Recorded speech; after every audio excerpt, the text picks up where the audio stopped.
Hey everyone, go ahead and settle in. Tonight's story is a little different.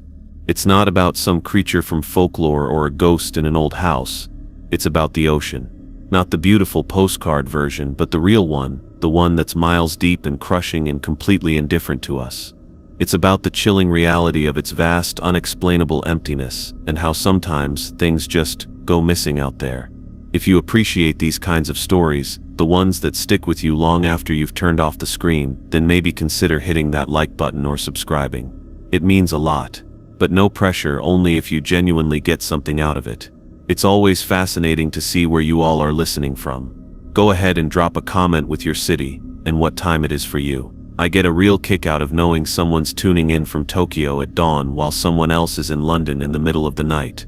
It connects us all in a strange way, doesn't it? So dim the lights if you can. Put on some headphones. We're going to a place where the horizon is a flat line in every direction and the only sound is the water. This is the one call, the one single tour of duty that made me turn my back on the sea for good. For 20 years, the United States Coast Guard was my life, my identity, my entire world.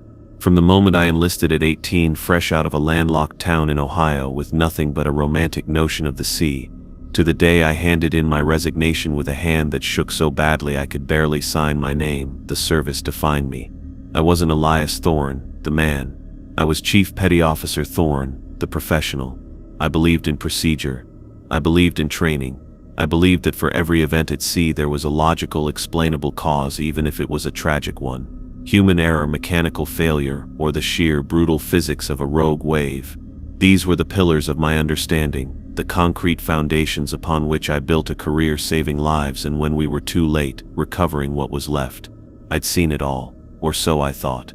I'd pulled families from sinking sailboats in the teeth of a northeaster, airlifted injured fishermen from the pitching decks of trawlers hundreds of miles offshore, and conducted the grim, methodical grid searches for the ones who were never coming home. I'd seen boats torn to shreds, their hulls peeled open like tin cans.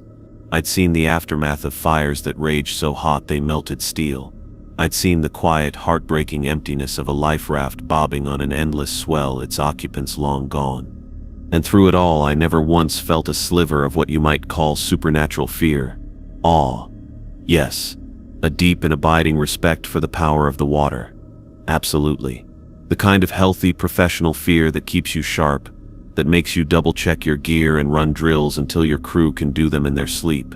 But I never believed in sea monsters or ghost ships or sirens luring sailors to their doom. Those were stories for old men in smoky pubs. Tales spun to explain the unexplainable before we had weather satellites and GPS. The ocean was a force of nature, not a malevolent entity. It didn't think. It didn't hate. It simply was. It followed the laws of physics.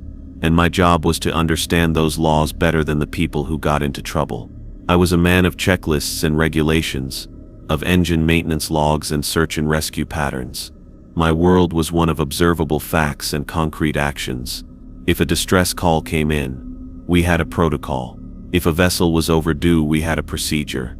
It was a demanding, often exhausting life, but it was an ordered one. There was a rhythm to it, a comforting predictability even in the midst of chaos. The shriek of the SAR alarm, the smell of diesel fumes in the enclosed cabin of the 47-foot motor lifeboat, the familiar weight of the survival gear, the crackle of the VHF radio cutting through the roar of the engines. These were the elements of my reality. I was stationed at Blackwood Point, a remote outpost on the Washington coast. It was a place where the jagged, unforgiving shoreline met the full, untamed force of the North Pacific. Fog was our constant companion, a thick, wet blanket that could swallow the world in minutes, reducing visibility to the end of the bow. The sea there was rarely calm. It was a churning, slate-gray expanse of energy that chewed away at the cliffs and threw logs the size of telephone poles onto the beach like toothpicks. It was a place that bred a certain kind of person, stoic, competent, and deeply aware of their own insignificance in the face of the elements. We weren't daredevils or cowboys. We were professionals doing a job. My crew was young, sharp, and trusted me implicitly. There was Petty Officer Reyes, my engineer, a wizard who could diagnose an engine problem by sound alone, and Seaman Chen, our deckhand, barely 21 but with the steady hands and calm demeanor of a veteran. We were a good crew, efficient, disciplined, a well-oiled machine. We thought we were prepared for anything. We thought we understood the water. That was my 20th year in the service.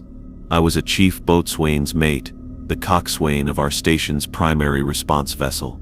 I had less than 5 years to go until a full pension. I was respected, I was competent, and I was deeply, fundamentally certain of the world and my place in it. Then came the call for the Odessa. It started as just a whisper of static, a routine entry in the logbook on a Tuesday night. It ended by taking every certainty I had, every belief I held about the rational, orderly world and dragging it down into the cold, dark, silent deep. Before the Odessa, the sea was my career. After the Odessa, it became my deepest and most abiding terror. This story is the reason why. It's the reason I live 1,000 miles from the nearest coastline. The reason I can't stand the sound of waves. The reason I wake up in the middle of the night with the phantom smell of salt and diesel in the air. My heart pounding with a fear I can never ever explain to anyone who wasn't there. Because some things don't follow procedure. Some things don't have a checklist. And some things, once they know your name, never let you go. Life at Station Blackwood Point was governed by the clock and the tide.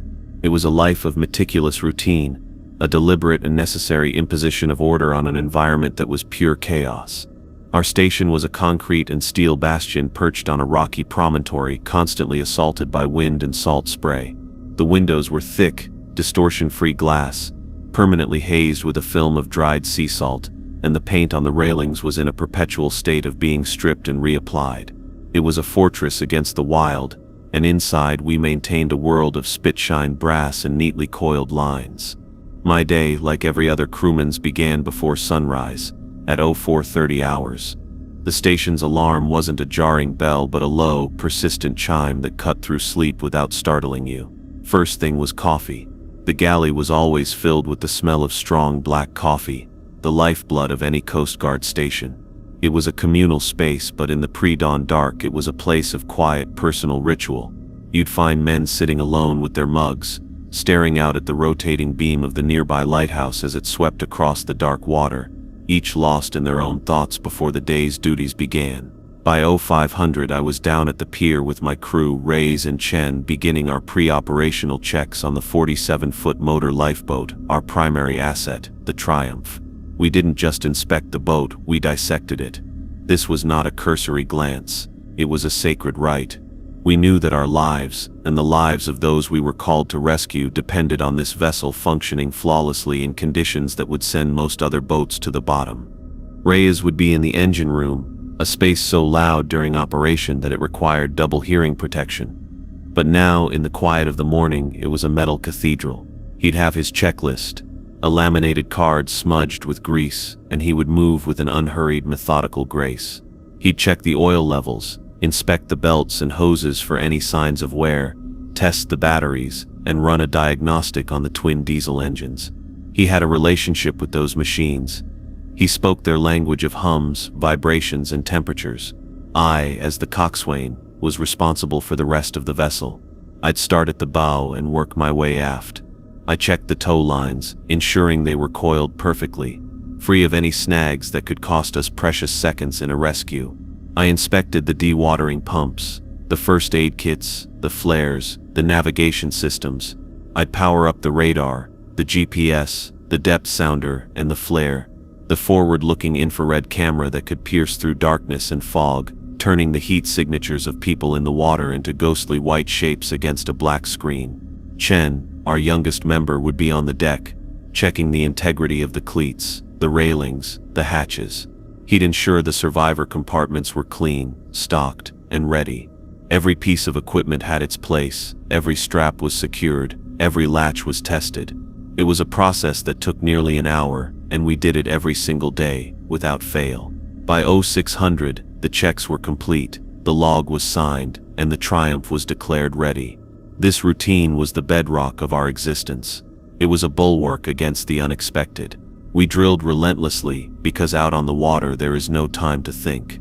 You act. Your body, guided by muscle memory, must perform the complex ballet of a rescue maneuver, while your mind is occupied with the dozen variables of wind, current, and wave height. The routine was our religion, and procedure was our prayer. The rest of the day would be filled with more of the same. Training drills in the bay, man overboard simulations, firefighting exercises, navigation challenges. There was endless maintenance on the station itself, fighting the constant corrosive assault of the salt air. And always, there was the watch. In a small, glass-enclosed room at the top of the station, a watchstander would sit for a 4-hour shift, monitoring the radios. The air in the watchtower was thick with the low hum of electronics and the constant static-laced chatter of the VHF marine channels. Channel 16 was the hailing and distress frequency, and it was never silent. It was a constant stream of disembodied voices, a cross-section of life on the water. Fishermen coordinating their nets, sailors announcing their position to avoid collisions in the fog, recreational boaters making cheerful, mundane radio checks. Mostly it was noise. But we listened to the noise because woven into that fabric of the ordinary, there could be a single thread of panic, a mayday call, a frantic voice shouting about taking on water, a report of smoke on the horizon. The watchstander's job was to listen through the static, to decipher the meaning in a garbled transmission, to be the calm procedural voice that asks for coordinates and the nature of the distress, while the SAR alarm is already blaring through the station. That was the world I inhabited. It was a world of quantifiable risks and practiced responses. We trained for engine failures, for fires, for medical emergencies, for capsized vessels. We had a plan for everything. We were arrogant in our preparedness. I see that now. We believed that our training and our technology had tamed the sea, or at least given us a fighting chance against it. We saw the ocean as a problem to be solved, a series of variables to be managed. We never considered that we might encounter something that wasn't on a checklist, something that didn't have a protocol. We never considered that the greatest danger wasn't the fury of a storm, but the perfect, impossible, and intelligent silence waiting for us in the calm. The baseline of our normalcy was absolute. The sun rose, we checked the boat, we drilled, we stood the watch. The tides came in, the tides went out. It was a world of unshakable physical laws, until the night the Odessa broke them all.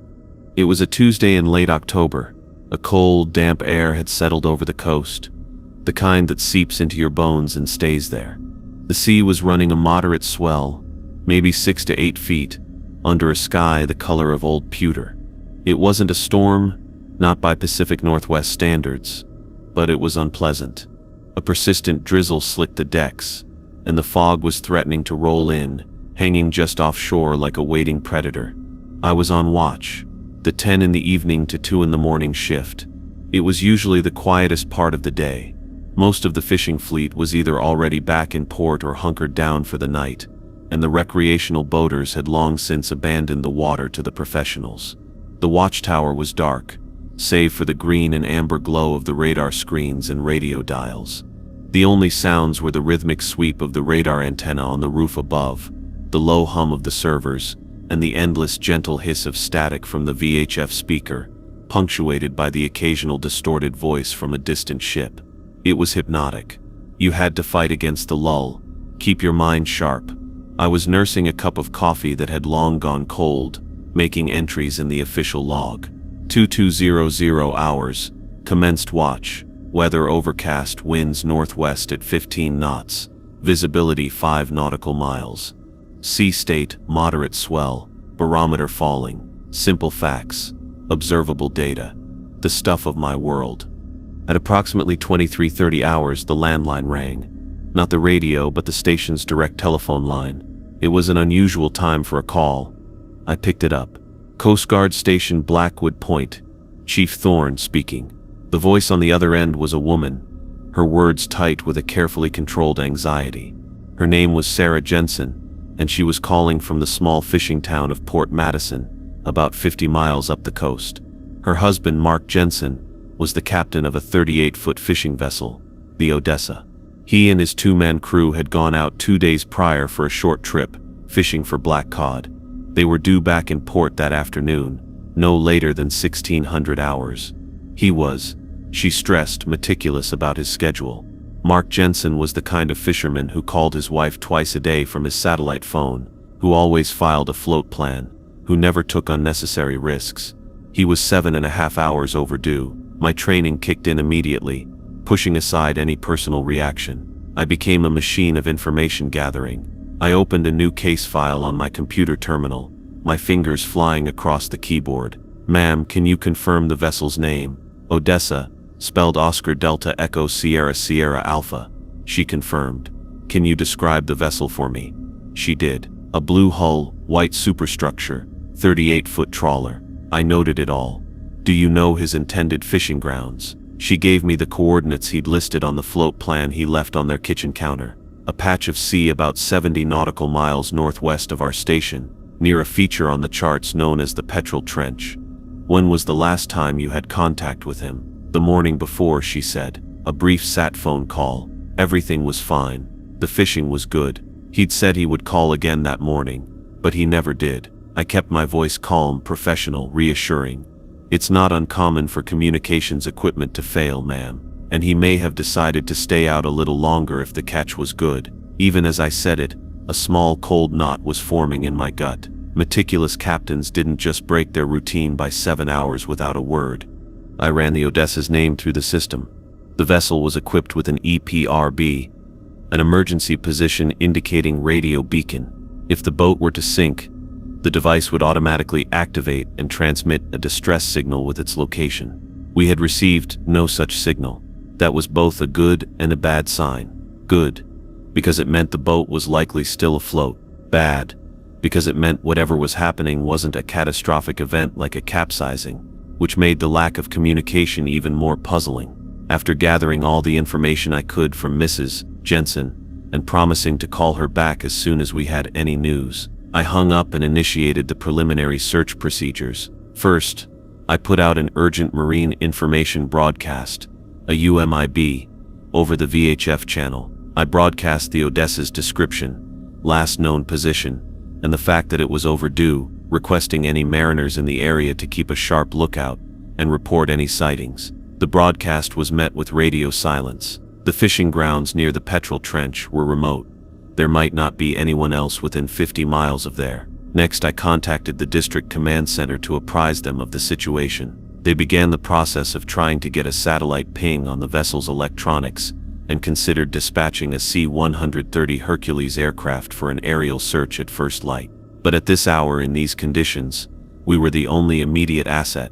It was our call. I conferred with my station's commanding officer, a lieutenant who was junior to me in age and sea time but senior in rank. He reviewed my log, agreed with my assessment, and gave the order. Launch the 47. Commence a search of the LKP.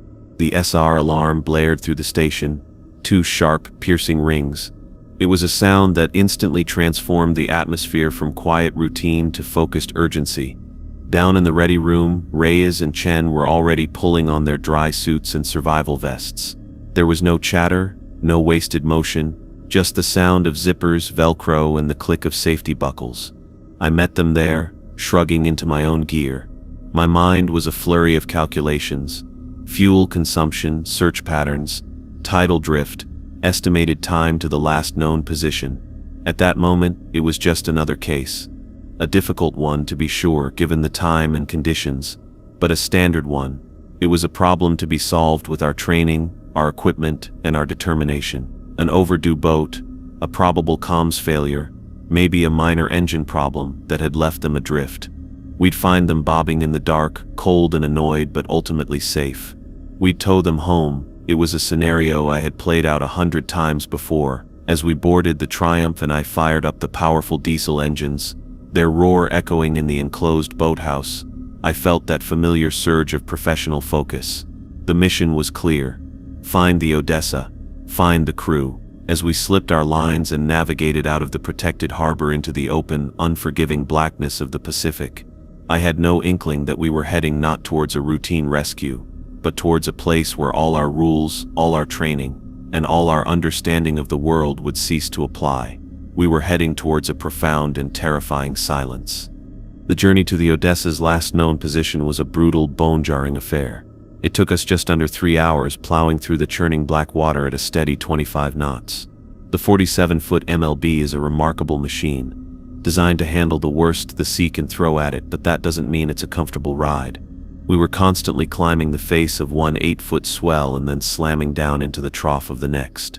The world outside the pilot house was a maelstrom of spray and darkness, illuminated only by our searchlights cutting uselessly into the thick, moist air. Inside, the green glow of the radar and chart plotter was our only real view of the world.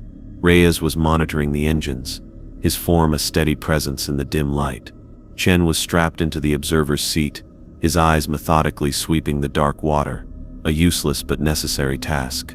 I stood at the helm, my hands firm on the controls, my body moving with the violent motion of the boat, my eyes flicking between the radar screen and the blackness ahead. My mind was focused entirely on the search pattern. Given the likely drift from the wind and current, I had calculated a starting point for a creeping line search, a pattern designed to cover a large rectangular area as thoroughly as possible. We arrived at the coordinates Mrs. Jensen had provided at approximately 03:15 hours. "All right, we're at the LKP," I announced over the internal comm system, commencing search pattern Alpha, eyes sharp. We began the slow, methodical grid search. An hour passed, then another. The sea remained stubbornly, unnervingly empty. The radar screen showed nothing but the chaotic return of sea clutter. Chen's reports from the deck were a constant, monotonous refrain. Nothing visible to port, nothing visible to starboard. The hope of finding them quickly, of this being a simple case of a dead radio, began to fade, replaced by the grim patience of a long search.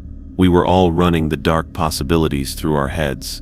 Had they hit a submerged container, suffered a sudden catastrophic hull failure?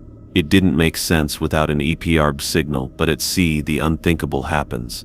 At 05:10 hours, just as the first hint of a bleak, gray dawn began to bleed into the eastern sky, Chen's voice crackled over the headset, sharp and sudden. "Contact. I have a visual. Starboard bow, about 1,000 yards. I instantly brought the throttles back, my heart kicking into a higher gear. I trained the FLIR camera in the direction he indicated, and there it was, a small ghostly white shape on the screen, hotter than the surrounding water.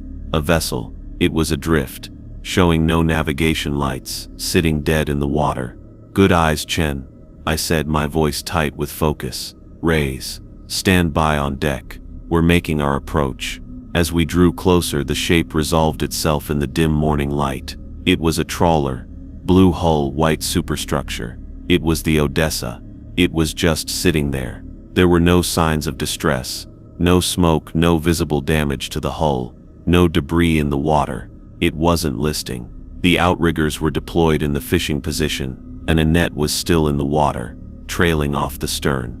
It looked as though the crew had simply stopped what they were doing and walked away. "Odessa, Odessa, Odessa. This is Coast Guard vessel Triumph on Channel 16. How do you copy?" I broadcasted, my voice loud and clear. Silence. I tried again. More silence. This was deeply wrong. A fishing boat doesn't just go silent with its gear in the water. That's a captain's cardinal sin. It's how you lose thousands of dollars in equipment. "I'm bringing us alongside," I told the crew. "Reyes, Chen, get ready to board. Full search and rescue protocol. Treat it as an unknown situation." We maneuvered the Triumph expertly alongside the drifting trawler, our boat's heavy rubber fenders kissing its hull. The sea had calmed slightly with the coming dawn, making the boarding process relatively easy. Reyes and Chen, armed with flashlights and radios, leaped across the gunwale onto the Odessa's deck. I remained at the helm of the Triumph, a standard procedure to ensure our own vessel's security. On board, Reyes reported over the radio. "Deck is clear. No signs of struggle. Lines are neat. Everything seems to be in order." His voice was professional, but I could hear an undercurrent of confusion. I watched him and Chen move methodically across the boat, checking the cockpit, the foredeck, the stern. Their flashlights cut sharp beams through the gray morning. A few minutes later, Reyes's voice came back, strained. "Chief, you need to see this." "What is it, Reyes?" "The cabin door is unlocked. We're going in." There was a pause, and then Jesus Christ. A cold dread, colder than the ocean spray, washed over me. "Report, petty officer." His voice was barely a whisper. "Chief, the engines, they're still warm. The engine room is quiet, but the block is warm to the touch. They can't have been shut down long. Another pause. We're in the galley. There's a pot of coffee on the stove. It's still hot. Not boiling, but hot. There are 3 mugs on the table. 2 of them half full. There's a plate of scrambled eggs. They're still steaming. My blood ran cold. Steaming eggs. Hot coffee. A warm engine. The 3-man crew should have been right there. They had been there just minutes, not hours, not days. Minutes before we arrived. Check the entire vessel, I ordered. My own voice sounding distant. Every compartment. Every bunk. Check the bilge. They did. The report that came back over the next 15 minutes painted a picture that was not just confusing but physically impossible. The bunks were made with personal effects laid out neatly beside them. Wallets with cash and IDs were on a small table. A laptop was open, its screen glowing. The fish hold was half full of a good catch, properly iced down. The bilge was dry, meaning no leaks. The ship's logs were open on the navigation table, with the last entry recorded just a few hours earlier, noting a change in barometric pressure. There was no sign of violence, no sign of a struggle, no sign of any emergency whatsoever. The 3 men who crewed the Odessa, Mark Jensen, his younger brother Sean, and a deckhand named David Poe, had simply vanished from a perfectly sound, functioning vessel in the middle of a calm sea, in the middle of a meal. They had vanished into thin air. We spent the next 2 hours securing the Odessa and conducting a search of the immediate area. It was a futile gesture, and I knew it. If the crew had fallen overboard, we should have found something. A piece of clothing, a life ring, something.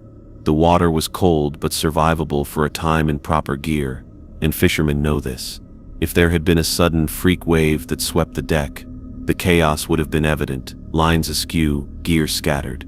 But here there was only order. Eerie, perfect order. After completing our initial search grid around the vessel with no results, I made the call to District Command. I rigged the Odessa for towing, a heavy tow line connecting our stern to her bow. The journey back to Blackwood Point was long and profoundly quiet. The sun had risen, but the sky remained a flat, oppressive gray. Towing the silent, empty boat behind us felt like dragging a coffin. There was no triumphant feeling of a successful mission, only a deep, gnawing sense of unease. The impossibility of the scene in that galley, the steaming eggs, the hot coffee kept replaying in my mind. It violated the simple laws of time and physics. We had been plowing through heavy seas for 3 hours to get to their position. Those eggs should have been stone cold. The coffee should have been a bitter, lukewarm sludge. The engine block should have been cool to the touch. It was as if they had disappeared in the seconds between our arrival and our boarding, a window of time that didn't exist. My initial report to my commanding officer, Lieutenant Miller, was met with a predictable and frustrating skepticism. I relayed the facts as I had observed them. Vessel found adrift, no crew on board, no signs of distress or foul play. Then I got to the part about the warm engines and the hot meal. "Chief, are you sure about that?" Miller's voice over the phone was laced with the tired condescension of a man who thought his senior NCO was succumbing to exhaustion and an overactive imagination. "Conditions were rough. Maybe you misjudged." "Sir, with all due respect, the eggs were still steaming," I repeated, my voice flat. Petty Officer Reyes confirmed the engine temperature. The vessel was in all respects as if the crew had just stepped away for a moment. There was a long pause on the other end of the line. "Fine, Chief. Log it as you saw it. But stick to the objective facts in your written report. No speculation. We'll treat it as a standard man overboard case. Maybe they were all on deck working a net. A line snapped, and they all went in together. It's a long shot, but it's plausible." Plausible. The word felt like an insult. It was a neat, tidy explanation that ignored the glaring, impossible evidence. It was the system trying to force a chaotic, illogical event into a box it could understand. I knew that once the official investigation started, my subjective observations about the food would be dismissed as anecdotal, unreliable. They would find a frayed line on the winch or a loose railing, and that would become the official story. Case closed. But I couldn't let it go. That evening, after we had moored the Odessa in a secure, cordoned-off section of our pier and I had been relieved of duty, I couldn't rest. The image of that galley was burned into my mind. I told Reyes and Chen not to discuss the details with anyone until the investigative team arrived, a command they accepted with worried, silent nods. They had seen what I had seen. They knew something was profoundly wrong. I went to the station's small office, ostensibly to finish my preliminary report, but my real purpose was different. The Odessa was a modern vessel, equipped with a suite of digital navigation and engine management systems that logged everything. A black box for a fishing boat. We had brought the main unit back to the station for analysis. I wasn't an expert, but I knew my way around the software. I plugged the unit into my terminal and began to pull the data logs: engine RPM, fuel consumption, GPS coordinates, autopilot status, everything. The data painted a picture of a normal fishing trip. The boat had traveled to the petrol trench, idled for long periods while the nets were out, moved to new positions. It was all there, minute by minute, all perfectly normal, until 23:20 hours the previous night. That was just 10 minutes before Sarah Jensen had first called the station. At that exact moment, the data stream changed. It didn't stop. It didn't show an error or a power failure. It just went flat. For a period of exactly 15 minutes and 32 seconds, every sensor on the Odessa recorded a perfect, unvarying, and utterly impossible state. The GPS logged the boat's position without the slightest deviation, not even the millimeter of drift that a vessel on a calm sea would experience. The engine sensors recorded a temperature that didn't fluctuate by 1/10 of a degree. The atmospheric pressure sensor logged a value that was as steady as a rock, with no hint of the natural, subtle variations of the real world. It was a block of dead, sterile data. A digital silence. It was as if for that quarter of an hour the boat had ceased to exist in our physical reality and had been replaced by a perfect theoretical idea of a boat. Then, at 23:35 and 32 seconds, the real-world data resumed. The GPS started showing normal drift again. The engine temperature began its slow, natural decline as if it had just been shut off. But this was the most chilling part. According to the log, the engines had been running perfectly right up until 23:20. They were not shut down. They simply went from running at idle to off. There was no shutdown sequence recorded, no tapering of RPMs, just an instantaneous transition from on to off at the end of that block of silent data. My hands were shaking. This was not a malfunction. A malfunction produces garbled data, error codes, spikes, and troughs.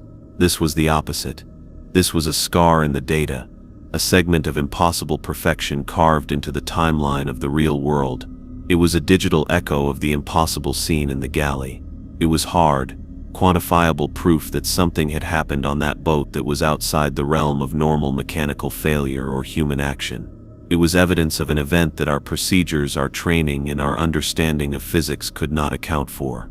I saved a copy of the raw data to a secure flash drive, my gut telling me that this information might be as likely to disappear as the crew itself. The official report would say they fell overboard. But the silent echoes in the machine told a different story. They told of a 15-minute void into which 3 men had utterly and completely vanished. The next 2 days were a blur of official procedure. An investigation team flew in from the district headquarters. They were men in crisp uniforms with stern faces, men who dealt in paperwork and probabilities, not impossibilities. They boarded the Odessa, took photographs, collected evidence, and interviewed me, Reyes, and Chen. I recounted the events exactly as they happened, including the details of the warm meal and my findings in the digital log. I presented the data from the flash drive. The lead investigator, a lieutenant commander with cold, dismissive eyes, listened patiently, nodding as if he were placating a child.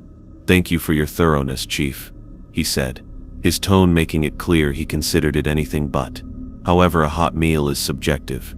Stress and cold can play tricks on the senses, and as for this data anomaly, he held up the flash drive. It's most likely a momentary power surge that caused the recording unit to glitch. We see it all the time. He didn't even look at the data. He had already decided on his story: a tragic accident, a freak wave, a case to be closed. Reyes and Chen, when questioned separately, stuck to their accounts, but I could see the pressure getting to them. They were young. They had careers to think about. Contradicting the official narrative being woven by a lieutenant commander was not a path to promotion. They started to hedge their statements with "it seemed like" and "I thought I saw." I didn't blame them. I was the chief. The responsibility was mine, and I was being made to feel like a fool. The feeling of isolation was immense. I had spent 20 years trusting the chain of command, believing in the integrity of the system. Now I saw it for what it was in a situation like this, a machine designed to produce plausible explanations, not to seek uncomfortable truths. I was placed on administrative leave pending the investigation's conclusion, a standard procedure that felt like a punishment. I was ordered to stay away from the case and, implicitly, to keep my mouth shut. The Odessa sat at our pier, a constant, silent accusation under the gray Washington sky. Its presence was a weight on the entire station. The crew whispered when I walked by. I was no longer the steady, reliable Chief Thorne. I was the guy who saw ghost ships, the old salt starting to lose his nerve. The evening before the investigators were scheduled to depart, I couldn't take it anymore. I needed to see the boat one last time. Alone. I needed to find something, anything, that would corroborate my story. Something they couldn't dismiss as a glitch or a trick of the mind. I waited until well after midnight. When the station was dark and quiet, I used my key to slip past the temporary fence they had erected around the impounded vessel. Stepping back onto the deck of the Odessa was like stepping into a tomb. The air was cold and still. The boat had been picked over by the investigators, dusted for prints, every compartment searched. It felt sterile, violated. I went straight to the small navigation station in the cabin. The ship's paper logbook was still there, lying open on the table, held down by a clear plastic evidence bag. It was a standard maritime log, a thick, hardcover book with columns for date, time, position, course, speed, and remarks. The investigators had already been through it. Of course. I had looked at it myself the day we brought the boat in. The last entry was written in a neat, concise hand, presumably Captain Jensen's. It was dated for the day before they disappeared, at 2000 hours, and simply noted a drop in barometric pressure and their current position. It was the last sign of life from the crew. I stood there staring at it under the beam of my flashlight, my breath fogging in the cold air. I don't know what I was looking for. A smudge? A hidden note? My eyes scanned the page, then the previous pages, seeing the mundane details of a routine fishing trip. And then I saw it. It was on the next page. A new entry. An entry that had not been there 2 days ago. My heart stopped. It felt like an ice block had formed in my chest. The handwriting was identical to Captain Jensen's. The same neat, slightly back-slanted script. The ink was the same shade of black, but the date and time at the top of the entry were from the morning we found the boat. And the words made the world drop out from under my feet. It read, date, October 29th. Time 5:10. Position. It listed the exact coordinates where we had found the vessel. Remarks, Coast Guard vessel Triumph on scene. 47-foot MLB. They are preparing to board. 3 crewmen visible. 1 is at the helm. He seems worried. I hope they can help us. I read it again and again. I traced the words with a trembling finger through the plastic bag. This was impossible. Utterly, fundamentally, existentially impossible. This entry described our own arrival. It described me at the helm, worried. It was written in the past tense, a historical log entry, by a man who had already vanished, describing an event that hadn't happened yet when he vanished. My mind reeled, trying to find a rational explanation. A forgery. Who could have done it? The boat had been under guard, and who could have replicated Jensen's handwriting so perfectly? And why? A prank? A cruel, elaborate joke? But there was no humor here. There was only a cold, terrifying intelligence. This wasn't a random event. This was a message. The mystery of the Odessa was no longer a passive puzzle I was trying to solve. It had just become an active, personal threat. Something had reached out from wherever it had taken those men. Reached through time and reality, to write a note in a dead man's hand. And the note was about me. I stumbled back from the table, my flashlight beam dancing wildly around the small cabin. The boat no longer felt empty. It felt occupied. It felt like I was being watched by something I couldn't see, something that knew who I was. I backed out of the cabin, scrambled off the boat, and ran. For the first time in my 20-year career, I ran. The professional, The man of logic and procedure was gone. In his place was just a terrified man who had just learned that the universe was infinitely larger and more predatory than he had ever imagined. The discovery in the logbook shattered what was left of my composure. I didn't sleep for the next 36 hours. I stayed in my small quarters at the station, the door locked, trying to make sense of what I had seen. Every time I closed my eyes, I saw that spidery, precise handwriting describing my own arrival. It was a paradox that my mind couldn't resolve, a piece of information that broke the fundamental laws of cause and effect. It felt like a violation, a deep and personal intrusion into my reality. I knew, with a certainty that chilled me to the marrow, that going back to the investigation team with this would be the end of my career. They would not see it as evidence. They would see it as a mental breakdown. Chief Thorne, a good man, finally cracked under the pressure.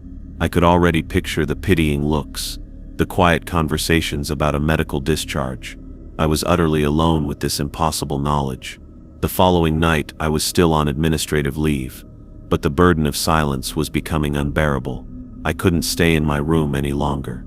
I found myself wandering the deserted corridors of the station in the dead of night, drawn by some morbid instinct towards the one place that felt like the heart of our operation, the watchtower. The on-duty watchstander was a young seaman I barely knew, and he looked startled to see me. "Chief, everything all right?" I gave him a weak smile and a lie. "Couldn't sleep. Just needed to stretch my legs. Mind if I sit for a bit?" He was too intimidated to say no. I took a seat in the corner, away from the console, and just listened to the familiar sounds. The hum of the machines, the static of the radio. The young seaman was engrossed in a novel, confident that nothing would happen on this quiet, foggy night. The radio was mostly silent, except for the occasional automated weather broadcast. It was the soundscape of my entire adult life, a sound that had always brought me a sense of purpose and calm. Now it just felt ominous. After about an hour, around 0200, the seaman got up to use the head. "Be right back, Chief. You got the watch." It was a joke, but I nodded grimly. I was alone in the tower, surrounded by the sleeping station, the dark land behind me and the infinite black ocean in front.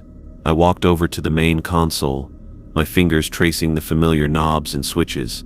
I stared at the radio, specifically the secure encrypted channel we used for sensitive internal communications. It was a digital, frequency-hopping channel that was impossible to monitor from the outside. It was a line that went only to other Coast Guard assets, our boats, our aircraft, and district command. It was always silent unless in active use. As I stared at it, the speaker for that channel, channel 22A, crackled. It was a single sharp burst of static, like someone had keyed a microphone and then let go. My heart hammered against my ribs. That shouldn't happen. There was no traffic, no chatter scheduled. I leaned closer to the speaker, my ear just inches from the grill. For a long moment, there was nothing. Then, it came. It wasn't a voice in the traditional sense. It was a whisper, but it seemed to be composed of other sounds. It was the sound of immense, crushing pressure, the groaning of a submarine hull at its crushed depth, the hiss of escaping air, and the deep, wet rumble of shifting water, all woven together into a sibilant, articulate whisper.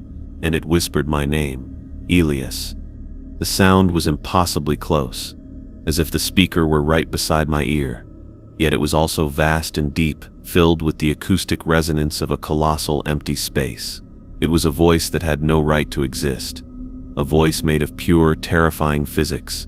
I stumbled back from the console, my legs weak. I scanned the communications board.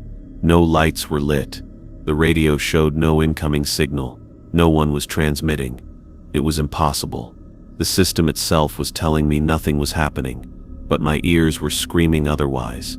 The whisper came again, this time with a horrifyingly conversational tone. "You found the boat, Elias." My breath hitched in my throat. I wanted to scream, to run, but I was frozen in place, a specimen pinned to a board. This was not a radio malfunction. This was not a stray signal. This was the same intelligence that had written in the logbook. It was intelligent. It was aware, and it was speaking directly to me. It had bypassed our most secure communications system as if it were a child's toy. The sound of crushing water grew louder in the whisper, a constant grinding pressure that made my own skull ache in sympathy. They are with us now, down in the quiet, down in the cold. The voice was filled with a strange, chilling serenity, a sense of timeless, patient possession. It wasn't angry. It wasn't threatening in a loud, overt way. It was worse. It was the calm, certain voice of a power so absolute that it had no need for anger. You should not have read the book. At that moment, the young seaman walked back into the watchtower. Everything quiet, Chief? He saw the look on my face. The sheer, stark terror. Chief, are you okay? You look like you've seen a ghost. I couldn't speak. I could only point a trembling finger at the secure radio speaker. As he looked, the channel crackled one last time, and from it came a sound that I will hear in my nightmares until the day I die. It was a chorus of 3 distinct, overlapping whispers, each one distorted by that same horrifying water pressure. One of them, I recognized with a surge of ice-cold adrenaline, sounded like the clipped, professional cadence of Captain Mark Jensen from a recording I'd heard during the initial investigation briefing. And all 3 voices, in a ghastly, gurgling unison, whispered a single final word. Leave. The seaman heard it. His face went white, his eyes wide with a terror that mirrored my own. We both heard it. It was real. The sound cut out. The speaker went back to its perfect electronic silence. The light on the console remained dark. The incident was over, but for me, something had irrevocably broken. This was no longer about a missing crew or a strange mystery. The entity from the deep, the silent, intelligent void that had swallowed the Odessa's crew, now knew my name, and it had just spoken it directly to me, in my own sanctuary, over a channel that was supposed to be safe. It had given me a direct order. The line between observer and participant had been erased. The morning after the incident in the watchtower was surreal.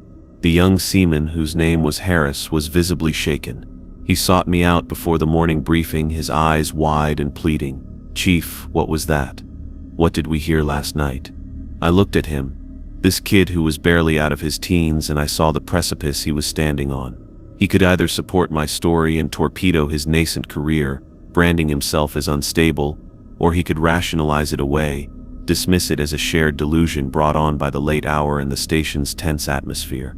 I don't know what it was, Harris, I said, my voice low and heavy, but we both know what we heard. My hope was that his testimony would give mine the credibility it lacked. I was wrong. When I reported the incident to Lieutenant Miller, bringing Harris with me, the result was even worse than I had anticipated. Miller listened to my account, his face a mask of strained patience. He then turned to Harris. Seaman, tell me in your own words what you experienced. Harris, under the full weight of his commanding officer's gaze, crumbled. He stammered.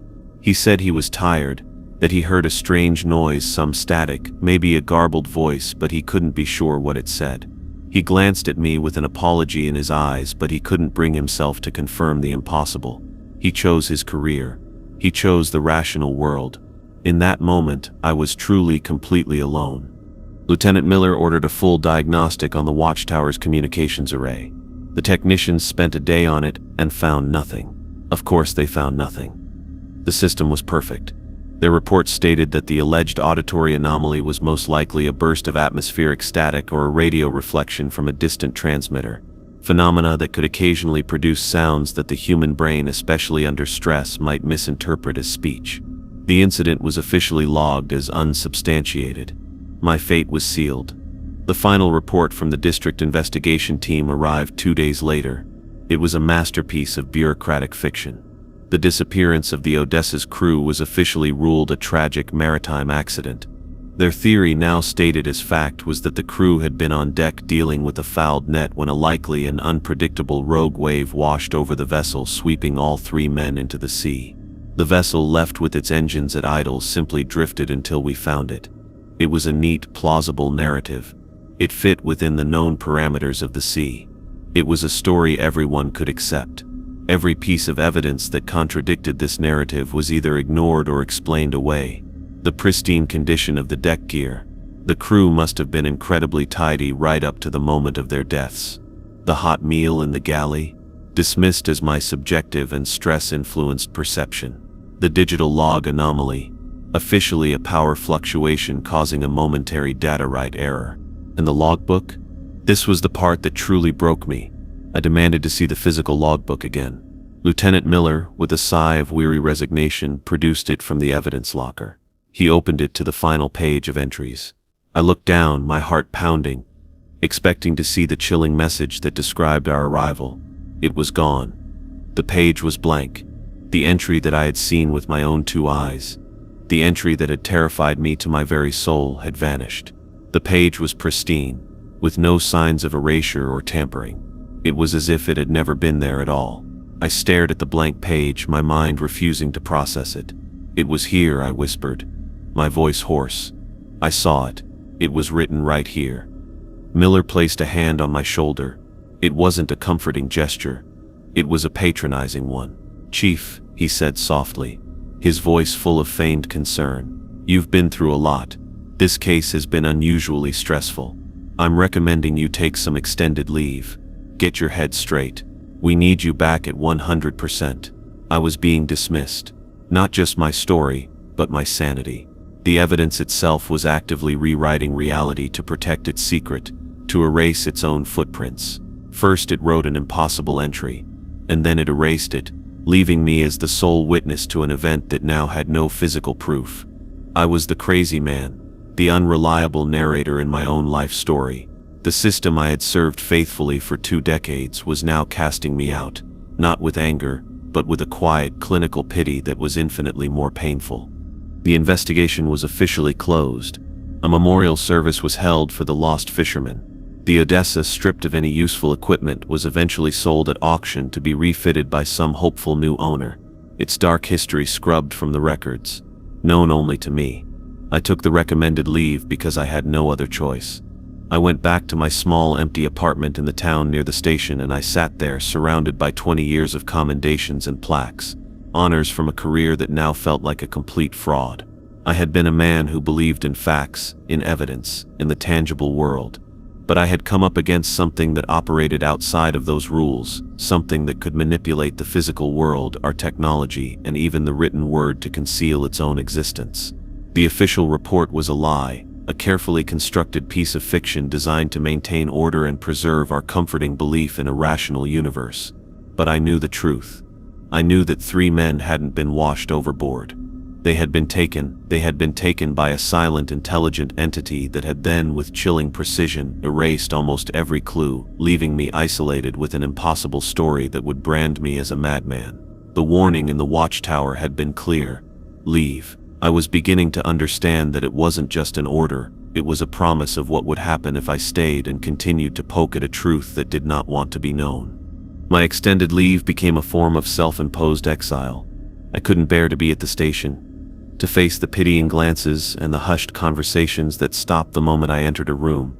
I couldn't bear the sight and sound of the ocean, the constant reminder of what lay beneath its gray surface, the rhythmic crash of the surf against the shore. A sound that had once been a comfort now sounded like the slow, heavy breathing of a predator. I spent my days indoors, curtains drawn, trying to force the world back into a shape that made sense. But the rational world had been exposed as a fragile facade. I became obsessed. I needed to know more about the Odessa, about its captain, about the area known as the Petrol Trench. I told myself it was a way of honoring the lost men, but I knew it was something darker. I was trying to find another piece of the puzzle, another clue that would prove I wasn't crazy, that what I had experienced was real. I spent hours online, digging through maritime archives, old news articles, and fishing forums. I learned that the Odessa was a new boat, only 2 years old, with no history of accidents. Captain Jensen was, by all accounts, a model seaman. There were no skeletons in his closet, no secret debts or illicit activities that could explain a disappearance. He was just a good fisherman who had gone to work and never come home. Then I started researching the location itself. The Petrol Trench wasn't a true oceanic trench, but a deep, unusual underwater canyon on the edge of the continental shelf. It was known for its rich fish stocks, but was also notoriously treacherous, with strange currents and a seabed that dropped off into profound, uncharted depths.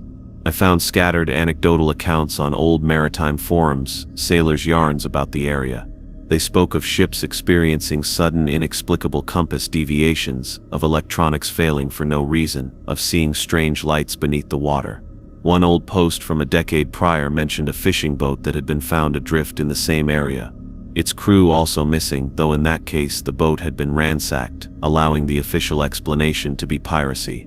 But the parallels were unsettling. It was a place with a reputation, a place the old-timers called the silent spot. As my research deepened, I began to feel a familiar, chilling sensation. I was being watched. It wasn't a physical feeling. It was a pressure in the air, a sense of being observed through the very technology I was using.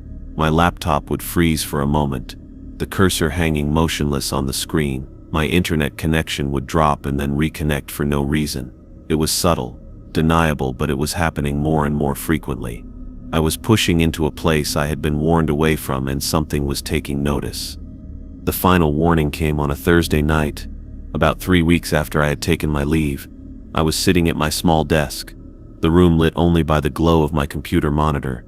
I had my laptop open, a GPS-enabled tablet beside it displaying nautical charts of the Petrel Trench, and my smartphone was on the desk next to that. I was cross-referencing old ship disappearance cases with the specific coordinates of the trench, trying to find a pattern. At exactly 22:30 hours it happened. It wasn't a flicker or a glitch. It was a sudden, absolute, and coordinated event. Every single screen in front of me, the laptop, the tablet, and the smartphone, simultaneously went black. For a heartbeat, there was just darkness and the low hum of the laptop's fan. Then they all lit up again, in perfect unison, but they were not showing my research.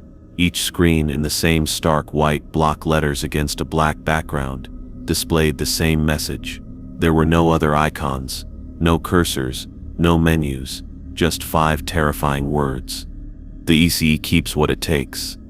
I stared, my body paralyzed, my mind screaming. The message wasn't just displayed on the screens. It felt like it was being broadcast into the room, an almost subaudible hum emanating from the devices. It was a declaration, a statement of cosmic, immutable law. It was the final, unambiguous period at the end of a sentence I had been refusing to read. This was not a hacker. This was not a prank. This was the same intelligence, the same entity that had whispered my name in the watchtower. It had reached into my home, into my private space, and had taken control of my devices with contemptuous ease. It was demonstrating its reach, its power, and its patience, which had finally run out. My investigation was over. My attempts to find answers were not just futile, they were dangerous. I was a mouse poking a sleeping lion, and the lion had just opened one eye. I sat there for what felt like an hour, unable to move, just staring at the 5 words glowing in the dark. It was a warning, but it was also a threat of profound and absolute finality. The sea keeps what it takes. Jensen, his crew, they were taken, and they would be kept. And if I didn't stop, if I didn't heed this final, impossible message, I would be next. Slowly, as if moving through deep water, I reached out and closed the laptop. I powered down the tablet. I turned off the phone. I did not want to see what would happen if I tried to do anything else. I stood up, walked to my bedroom, and packed a single bag. The message was clear. It wasn't just telling me to stop my research. It was telling me to run. The day after the message appeared on my screens, I drove to Station Blackwood Point for the last time. I walked into Lieutenant Miller's office, placed my formal letter of resignation on his desk, and told him I was requesting an immediate honorable discharge for personal reasons. He looked at me with a mixture of pity and relief. He didn't ask any questions. He didn't try to talk me out of it. He just nodded and promised to expedite the paperwork. My 20-year career in the United States Coast Guard, the only life I had ever known, ended not with a bang, but with a quiet administrative whimper. My crew, Reyes and Chen, saw me off. They looked lost, confused. They knew something deeper had happened, something beyond the official story, but they didn't know how to ask. I just shook their hands, told them to stay safe, and walked away. I couldn't tell them the truth. To do so would be to put them in the same danger I was in, to mark them with the same terrible knowledge. The kindest thing I could do was to let them believe I had simply broken under the strain. I sold my apartment, got rid of most of my possessions, especially anything with a screen or a GPS chip, and I started driving east. I didn't have a destination in mind, only a direction away from the coast, away from the water. I drove for 4 days, crossing mountains and plains, until the smell of salt was a distant memory, and the air was dry and dusty. I finally stopped in a small town in the middle of Nebraska, about as far from an ocean as you can get in North America, and that's where I've been ever since. My life now is a quiet one. I work a simple job at a local hardware store. People here are friendly, but they know I'm from somewhere else. They see the distance in my eyes. They know I carry something with me, but they don't know what it is. I live in a small house with no basement. The idea of being underground, of having that much earth and pressure above me, is something I can no longer tolerate. My fear, my thalassophobia, as a doctor once tried to label it, is not the typical fear of drowning or sharks. It's more profound. It's a fear of depth. It's a fear of pressure. It's a fear of the vast, intelligent, and patient darkness that I know is waiting at the bottom of the world. It's a fear of an entity that operates on a scale of time and existence so far beyond our own that we are like insects on its surface, utterly beneath its notice until one of us looks too closely. I never told anyone the full story. Not the Coast Guard, not my family, not a single soul. Who would believe it? It's a story that lives only with me and with Seaman Harris wherever he is, who must lie to himself every day about what he heard in that watchtower.